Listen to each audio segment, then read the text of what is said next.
मुख्यमंत्री पुष्कर सिंह धामी ने मीडिया से बातचीत में कांग्रेस कार्य समिति द्वारा वंदे मातरम के आधे अधूरे गायन को लेकर लिए गए निर्णय पर कड़ी प्रतिक्रिया व्यक्त की। उन्होंने कहा कि कांग्रेस का ये निर्णय देश विरोधी मानसिकता को दर्शाता है। ये निर्णय करोड़ों देशवासियों की भावना और उन अमर शहीदों के बलिदान का अपमान है, जिन्होंने देश की स्वतंत्रता के लिए हंसते हंसते फांसी के फंदे को चूमा और वंदे मातरम के उद्घोष के साथ अपना सर्वस्व न्यौछावर कर दिया। मुख्यमंत्री ने कहा कि कांग्रेस पार्टी तुष्टीकरण की राजनीति के लिए पहले भी वंदे मातरम को बांटने का कार्य कर चुकी है और अब स्वतंत्रता के दशकों बाद उसी मानसिकता को दोहराने का प्रयास किया जा रहा है। उन्होंने कहा कि कांग्रेस को ये समझना चाहिए कि वंदे मातरम केवल एक गीत नहीं बल्कि देश की स्वतंत्रता, राष्ट्रभक्ति और करोड़ों भारतीयों की भावनाओं से जुड़ा हुआ राष्ट्रीय भाव है। धामी ने कहा कि संभवतः कांग्रेस को इस बात से आपत्ति है कि वंदे मातरम के पूर्ण गायन में भारत की महान सांस्कृतिक और आध्यात्मिक परंपरा और देवी देवताओं का स्मरण होता है। उन्होंने कहा कि उत्तराखंड तो स्वयं देवभूमि है। यहाँ माँ नंदा सुनंदा, माँ धरती देवी, माँ पूर्णागिरी, माँ ज्वाल्पा देवी सहित असंख्य देवी देवताओं के प्रति लोगों की गहरी आस्था है। ऐसे में देवी देवताओं का स्मरण और स्तुति हमारी सनातन संस्कृति परंपरा का अभिन्न हिस्सा है। मुख्यमंत्री ने कहा कि कांग्रेस को ये बताना चाहिए कि क्या उनके लिए वोट ही सब कुछ है, क्या राजनीतिक लाभ के लिए देश की भावनाओं और सांस्कृतिक विरासत से समझौता किया जा सकता है।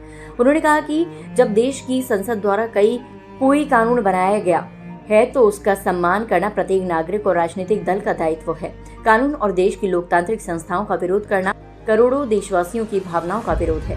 धामी ने कहा कि कांग्रेस को देश की जनता को जवाब देना चाहिए कि वह वंदे मातरम के विरोध में क्यों खड़ी है और उन अमर शहीदों के बलिदान की भावना के विपरीत क्यों जा रही है, जिन्होंने मातृभूमि की स्वतंत्रता के लिए हंसते हंसते अपने प्राण न्यौछावर कर दिए।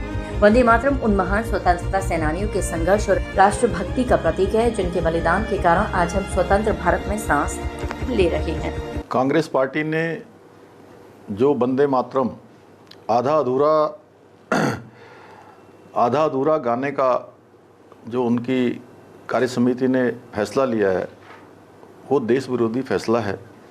उन करोड़ों करोड़ देशवासियों की जो भावना है, उन शहीदों का जिन्होंने अपनी शहादत दी, हंसते हंसते फांसी का फंदा चूमा, उन सभी के सपनों पर कुठाराघात है।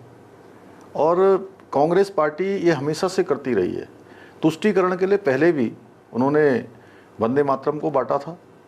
उसके बाद देश की आज़ादी के बाद अब वही फिर से दोहराया गया है, क्योंकि कांग्रेस पार्टी को लगता है कि अगर वंदे मातरम पूरा गाया गया तो उसमें भारतवर्ष के देवी देवताओं का स्मरण होगा, देवी देवताओं का गान होगा, उनकी स्तुति होगी। और मैं उत्तराखंड की बात करूं तो सच में उत्तराखंड में तो कांग्रेस पार्टी के लोगों को स्वयं पूछना चाहिए अपने नेतृत्व से कि जो देवी देवताओं का जो ये स्थान है, देवी देवताओं का प्रदेश है, जिसको हम देवभूमि कहते हैं, अगर वहाँ देवताओं की स्तुति नहीं की जाएगी, माँ लक्ष्मी की स्तुति नहीं की जाएगी, माँ दुर्गा की स्तुति नहीं की जाएगी, तो किसकी स्तुति की जाएगी? यहाँ हमारे यहाँ जहाँ माँ नंदा सुनंदा है, यहाँ माँ हाट कालिका है, माँ धारी देवी हैं, माँ पूर्णागिरी हैं, ऐसे अनेक, माँ ज्वाल्पा देवी हैं, अनेक स्थान हैं। और उन स्थानों के लोगों को पूछना चाहिए, क्या वोट ही सबसे बड़ा होता है? जब देश की संसद एक कानून बना चुकी है, उस कानून के ऊपर अपना कानून को न मानना देश विरोध की भावना है।